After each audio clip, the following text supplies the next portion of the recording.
उससे रोज न रोजगार से दिक्कत है और न महंगाई से दिक्कत है। दिक्कत मोदी से है। मोदी से दिक्कत है। कि एक गरीब आदमी, साधारण आदमी देश की गद्दी पे कैसे बैठ गया। अच्छा। दिक्कत असली वहाँ है, समझ रही हैं। 2013 से लगातार उसको हटाने के लिए अब देखी थी अवार्ड वापसी गैंग, जो मोदी जी आए त्यों अवार्ड वापसी गैंग आ गया। तथा कथित इंटेलेक्चुअल कौन लोग थे कि इस देश में क्या बढ़ गया, इंटॉलरेंस। पता नहीं, हम तो सुने ही नहीं थे। सही बात, हिंदू मुसलमान अभी 6 महीना भी नहीं हुआ तब तक मोदी जी ने आके पता नहीं कौन सा तलवार निकाल के और मुसलमानों को काट मार के और सब पूरा मुसलमानों को उस वो कर दिया। मोदी जी अभी आके प्रधानमंत्री की कुर्सी पर बैठे और तलवार लेके निकले और सारे मुसलमानों को काट के फेंक दिए। ये बताया यहाँ का तथाकथित पढ़ा लिखा होशियार जो IAS PCS और जिनको अवार्ड कांग्रेस ने दिया था, उन लोगों ने बताया कि ये हुआ देश में। हुआ क्या? उसके बाद से वो यूनिवर्सिटी के बच्चे, रोहित वेमुला वाला कांड याद है, ओबीसी को ये हो रहा है, वैसा हुआ। उसके बाद से आइए तो JNU कांड, अफजल हम शर्मिंदा हैं, तेरे कातिल जिंदा हैं, भारत तेरे टुकड़े होंगे इंशाअल्लाह। वो हुआ। उसके बाद से वहाँ भी मोदी जी अपना काम किए जा रहे हैं। सड़कें, बिजली, एम्स, IIT वो लोग देख रहे हैं। मोदी जी पे कोई फर्क नहीं पड़ रहा है इन सब चीजों का। क्यों फर्क पड़ेगा भाई? वो आदमी 18 घंटा काम कर रहा है, देश जनता को दिखाना है। वो दिख रहा है जनता को। वोट ऐसे थोड़े मिल रहा है 2 बार लगातार, क्यों कौन चुन रहा है? समझ रही? उसके बाद से CA के हुआ कि भाई यह मोदी जी ने नहीं, कांग्रेस ने कहा था कि पाकिस्तान, अफगानिस्तान और बांग्लादेश में अल्पसंख्यक जो हैं, अगर उनको, गांधी जी ने भी कहा था कि वहाँ अल्पसंख्यक जो प्रताड़ित होते हैं उनको भारत नागरिकता देगा। वही कानून लेके मोदी जी आ गए तो देश में क्या हुआ? कितने दिन सड़क जाम था, समझ रही हैं? 6 महीना से ऊपर सड़क जाम था ना। मोदी मर जा तू, अमित शाह को मारेंगे, छोटे छोटे बच्चे, क्या क्या ड्रामा, वो बुढ़िया वाली दादी, वो कौन सा विश्व की पत्रिका पे निकली, क्या क्या हुआ आपने देखा? वो बिरयानी 500 रुपया, क्या क्या, वो सब देश ने देखा। उसके बाद से दिल्ली दंगा देखा, उसके बाद से किसान आंदोलन देखा, उसके बाद से लाल किले पे चढ़ के वो झंडा देखा। क्या क्या नहीं देखा, इसी देश ने देखा। नमस्कार, बहुत बहुत स्वागत है आपका। आप देख रहे हैं PS24 और मैं हूं आपके साथ श्वेता सिंह। आपको बता दें कि 2024 के चुनाव नज़दीक हैं और लगातार अनेक प्रकार के मुद्दे उठाए जा रहे हैं। कभी राहुल गांधी कह रहे हैं कि भारत का लोकतंत्र खतरे में है, तो कभी अतीक अहमद का मुद्दा। तो आइए आज हम जनता से जानते हैं कि क्या उन्हें भी भारत का लोकतंत्र खतरे में नजर आ रहा है। क्या नाम है सर आपका? विजय कुमार नाम है। सर, राहुल गांधी लगातार कह रहे हैं कि भारत का लोकतंत्र जो है खतरे में है, आपको भी लग रहा है ऐसा? नहीं, ऐसी बात नहीं है। लोकतंत्र खतरे में नहीं। जहाँ राहुल गांधी का जो अभी यात्रा निकला था आपका, भारत जोड़ो यात्रा, उनके बाद उसमें कुछ थोड़ी सी चेंजिंग आई तो लोगों प्रति थोड़ा कांग्रेस का आकर्षण बढ़ा था, अट्रैक्शन हुआ था। बट अभी हाल फिलहाल के दिनों में जो उन्होंने कैम्ब्रिज में जाकर एक स्टेटमेंट आया, भारत की बातें कि विदेश में जाकर कहना, वो जस्ट अगेंस्ट चला गया उनका। सर, राहुल गांधी ये कह रहे हैं कि अगर मैंने बुराई कर दी भारत की तो मैंने उसमें भारत की बुराई की नहीं, असल में तो मैं तो सरकार की बुराई कर रहा हूँ। किसी का, सरकार का हो या भारत का, सरकार भारत की सरकार है, किसी दूसरे अमेरिका की सरकार नहीं है ना। तो उसकी बुराई तो भारत की बुराई हुई ना। और सेकेंड थिंग, आज उस स्टेटमेंट के कारण हमारा सांसद बार एडजॉर्न हो रहा है, बार स्थगित। आज का भी सांसद आज चलना था 2 से 3 बजे तक, आज भी रात के आधा घंटे के अंदर एडजॉर्न कर दिया गया है। या जनता के करोड़ों रुपया वेस्ट करके जिम्मेवार कौन है? ये दोनों सरकार चीत और पट के खेल कर रही है, जनता को बेवकूफ़ बना रही है। जनता को बेवकूफ़ बना क्यों? सांसद चलने में करोड़ रुपया खर्च कहाँ से आता है? आपका टैक्स, हमारा टैक्स, इसका टैक्स, उस टैक्स के पैसे चल रहा है ना। तो क्यों वो लोग अर्जेंट में करता है वो लोग? तो आप बताओ मुझे, ये करना चाहिए। किसके पैसे चल रहा है? वो लोग जाके खाली टाइम निकालो, अर्जेंट करो, निकल लो, तो मुद्दे पे बात करो। अगर मैं, क्या नाम है सर आपका? सुंदर चौधरी। सर, राहुल गांधी कह रहे हैं कि जब संसद में विपक्ष का नेता बोलने का प्रयास करता है तो उनके माइक्रोफोन बंद कर दिए जाते हैं। आपको क्या लगता है? देखिए, ये कोई बड़ा मुद्दा नहीं है। मुद्दा यहाँ पे रोज़गार का है। देश के युवा बेरोज़गार हो गए। अभी सबसे ज़्यादा बेरोज़गारी है इस समय हमारे हिंदुस्तान में, ठीक है। रोज़गार मिलना चाहिए, इस पे कोई डिबेट नहीं कर रहा है। इस पे बोलना चाहिए लोगों को।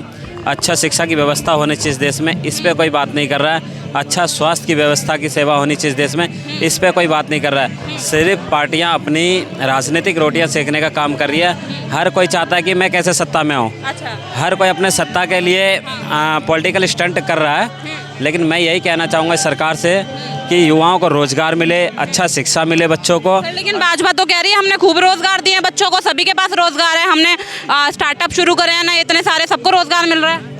देखिए, कह रहे हो बात ठीक है, लेकिन अभी भी आप देख सकते हैं फिर भी बहुत लोग बेरोजगार हैं। अच्छा। कोई BA करके, BCom करके, BSc करके बड़ी बड़ी डिग्रियां लेकर अभी भी उनको रोज़गार नहीं मिल रहा। और एक न्यूनतम मजदूरी की जो बात कर रहा हूँ मैं, ये देश की राजधानी दिल्ली है, यहाँ अभी भी ना न्यूनतम मजदूरी जो दिल्ली सरकार ने तय कर रखी है वो भी बहुत सारे वर्करों को नहीं मिलता है। फैक्ट्री में जो काम कर रहे हैं मजदूर, उनको आप देखेंगे न्यूनतम मजदूरी नहीं मिलता है। मान लीजिए किसी को 8,000 की तनख्वाह मिल रही, किसी को 12,000 की, किसी को 10,000 की।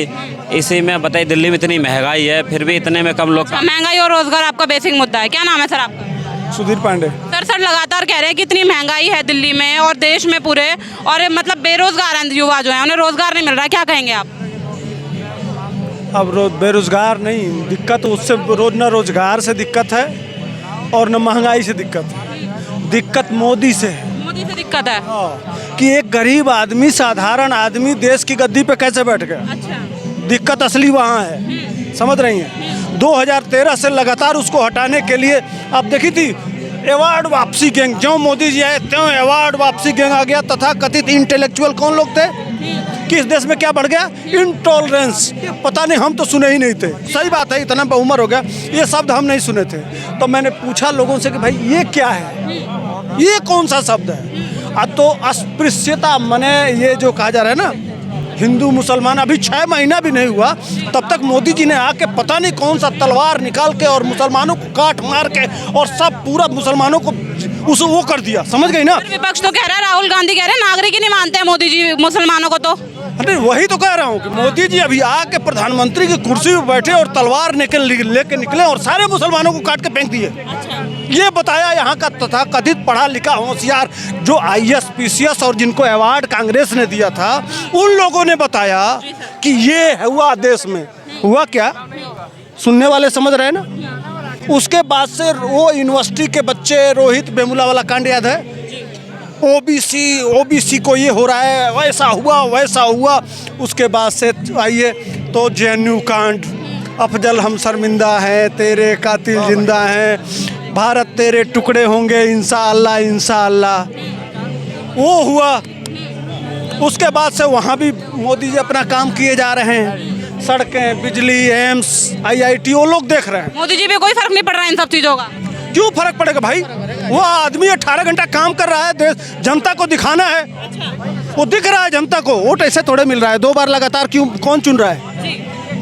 समझ रही? उसके बाद से CAA के हुआ कि भाई यह मोदी जी ने नहीं, कांग्रेस ने कहा था कि पाकिस्तान, अफगानिस्तान और बांग्लादेश में अल्पसंख्यक जो हैं, अगर उनको, गांधी जी ने भी कहा था कि वहाँ अल्पसंख्यक जो प्रताड़ित होते हैं उनको भारत नागरिकता देगा।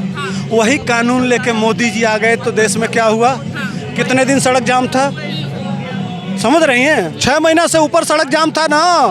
मोदी मर जा तू, अमित शाह को मारेंगे, छोटे छोटे बच्चे, क्या क्या ड्रामा। वो बुढ़िया वाली दादी, वो कौन सा विश्व की पत्रिका पे निकली, क्या क्या हुआ आपने देखा? वो बिरयानी 500 रुपया, क्या क्या, वो सब देश ने देखा। उसके बाद से दिल्ली दंगा देखा, उसके बाद से किसान आंदोलन देखा, उसके बाद से लाल किले पे चढ़ के वो झंडा देखा, क्या क्या नहीं देखा, इसी देश ने देखा। कितना इंटॉलरेंस, कितना कौन बर्दाश्त किया ये सब। उसके बाद से माफ़ी भी मांग लिए, समझ नहीं। एक तरफ वह प्रधानमंत्री है और एक तरफ यह विपक्ष है जो लगातार यह काम कर रहा है। तो समझ लीजिए देश किसके साथ रहना चाहिए। मूर्ख थोड़े जनता, पागल है, वो देख नहीं रही है कौन क्या कर रहा है। राहुल गांधी किसके साथ खड़े होते हैं? CAA में वही खड़े थे, JNU में सबसे पहले वही गए। ये जितने कांड हो रहे हैं सबसे पहले कौन जाता है? यही लोग जाते हैं। एक नेक्सस है कि भैया सत्ता दोगे, वोट तुम चाहे जिसको दो, अगर तुम सत्ता दे दोगे तो हम उसको गाली देंगे। ठीक है सर।